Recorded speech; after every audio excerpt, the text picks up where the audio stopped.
What is going on, everyone? Welcome back to the channel today. I just want to quickly apologize. Yes, this is my first video in quite some time. I wanted to just take this quick little moment to explain that I've been off purely because I've been having some problems in my own personal life with friends and girls and all that stuff. So I wanted to take the time to clear my head, time to figure some shit out. But I haven't. But I thought it's been long enough. I need to get back into recording. So here I am today with, if you're wondering what this is my first part of me just fucking around, screwing around in Forza Horizon 4. And first of all, basically this video is going to be my first impressions and my overall impressions of this game so far. So straight out of the bat, my impressions of this are very, very good. What I was just expecting in this game in general was that from what coming off the success of Forza Horizon 3 based in Australia, I was wondering what can they top to make it better. First of all, the best thing in this game would have to be the seasons. The seasonal changes that happen every single week. So at the current moment, we're in the second week of release. Well, second week for some people, but first for others. And we're in autumn. So autumn, obviously, it's going to be a very starting to go into it's a wet season basically. Obviously, every plant's starting to die. It's all getting a little bit darker, gloomier, obviously, because that's how autumn goes. But coming in the next, well, in a day, in 11 hours, I don't know when I'm going to be putting this up, so I'm probably putting it up tonight, so don't worry. Very soon, we will be going over to winter, and winter's going to have some nice new events. Here are the events right here. But my overall impressions of this game, it's an amazing job, again, on the behalf of the people over at Turn 10 and Playground Games. This game is just absolutely stunning.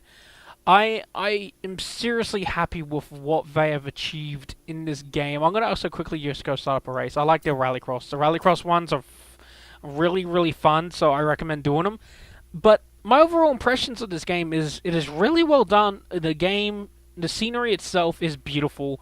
Just driving around the country roads, basically going from Edinburgh down to the Lake District. It is a stunning, stunning game.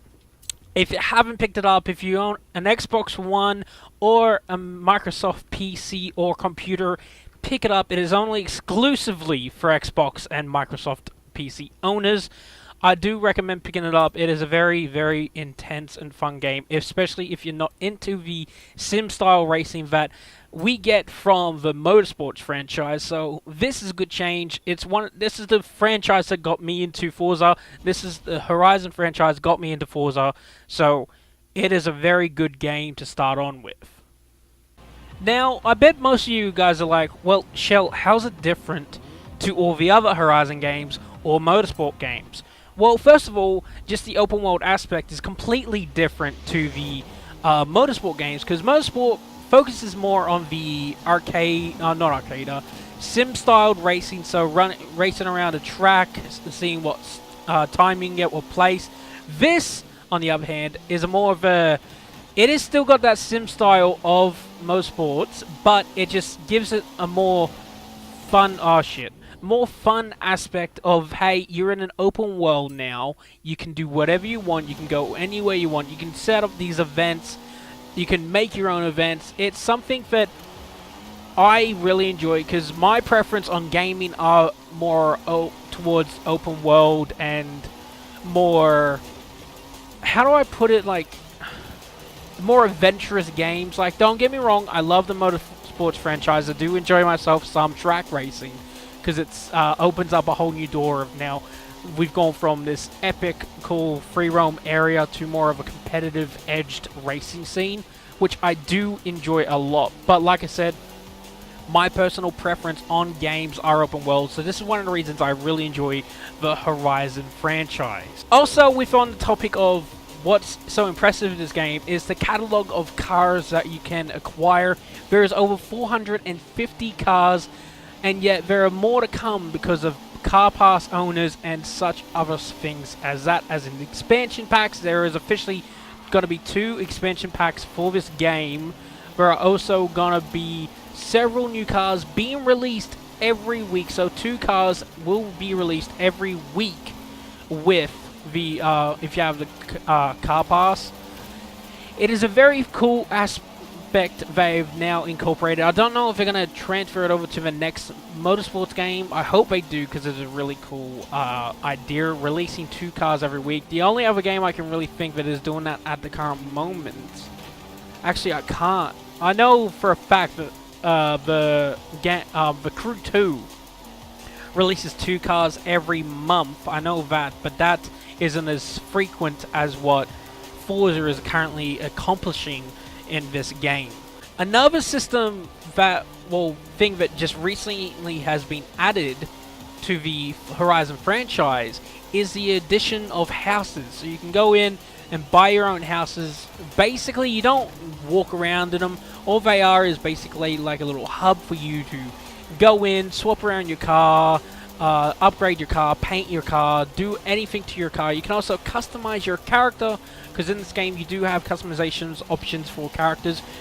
In Forza Horizon 3 we got introduced to characters where we could choose to play as a character, but we haven't seen anything really in depth of customization apart from the outfits you can wear in Motorsports 7.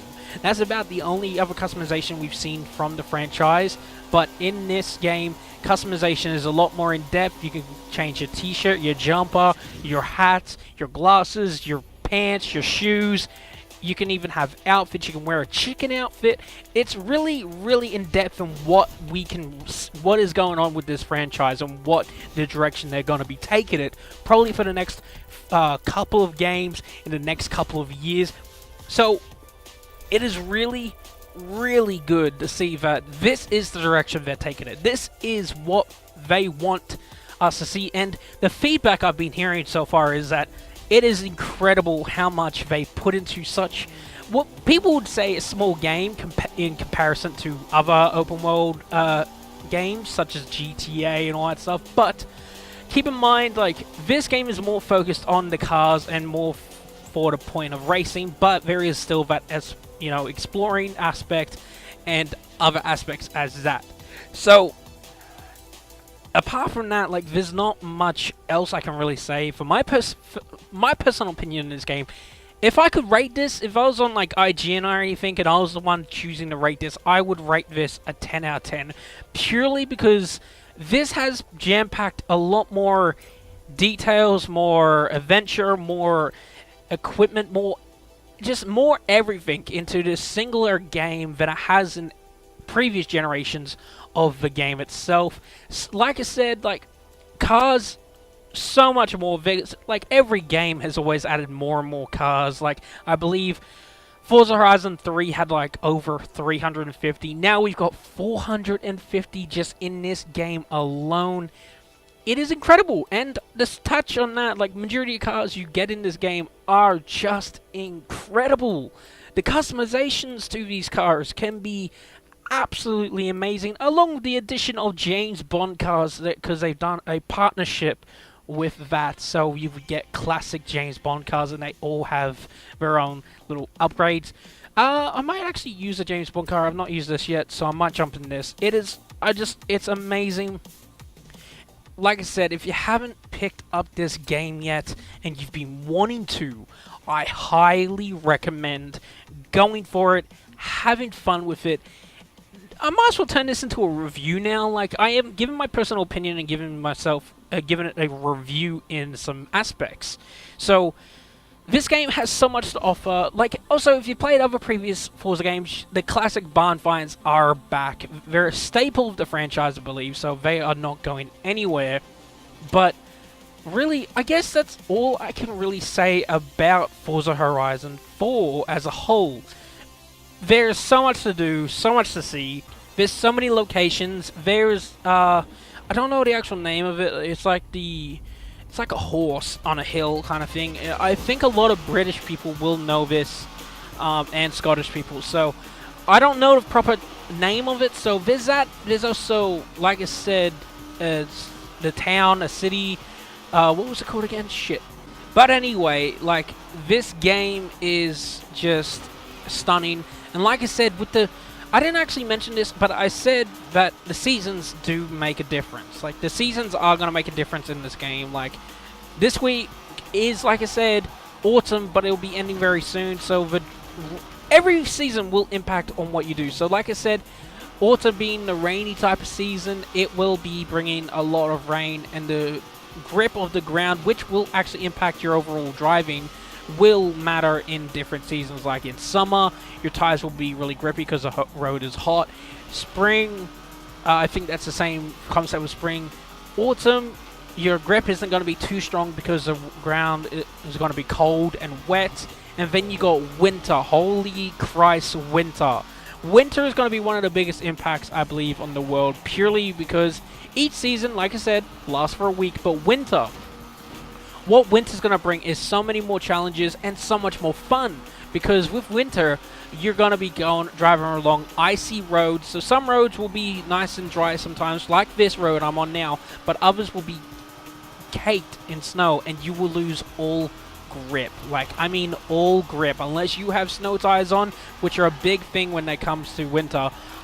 It's going to be incredible. Also, another aspect is, like I said, in this game there is a massive lake, and in winter that lake will freeze over. So this game, absolutely detailed to the brim. Holy Christ. Like I said, if you haven't picked this up, please go ahead. It is fun. If you want to pick it up and add me as a friend, go for it. I invite you to add me as a friend, even on just in general. So if you're ever up for any type of game, just add me as a friend. Message me saying, hey, Shell, I'm a subscriber. I would love to play with you one day. Or I'd love to be in one of your videos. If you want to be in a video, I will find a way and we'll work it out somehow. But really, I'm going to give this my overall review. Like, this game, stunning, visual stunning. Overall gameplay it's like what you expect from a Forza franchise. But my overall review of this, if I have to give it a score, will have to be a 9.5 out of 10. Now, I'm giving it a 9.5 out of 10. Like I said in the beginning of the video, I said I would give it a 10 out of 10. But there are some things in this game where it does kind of get me a little bit annoyed. But that's mainly the online aspect of where people just still do the same rotten thing and crash into you. Don't get me wrong, the shared world is so much well done, like really well done, with the aspect of, hey, you're in a world and if you're not friends with anyone, you can ghost them. But if you're playing online officially, in like Team Adventure, you're not gonna ghost. But that's about it. Thank you guys for watching. I hope you guys did enjoy, and I hope I enlightened you about this game. Like I said, if you want to pick it up, go ahead, pick it up. It is only for Xbox One and Windows PC owners. Make sure you pick it up if you want. It is a very fun game. But I believe I'm going to leave it here, guys. Thank you for watching, and I am glad to be back. But I'll see you all in the next video.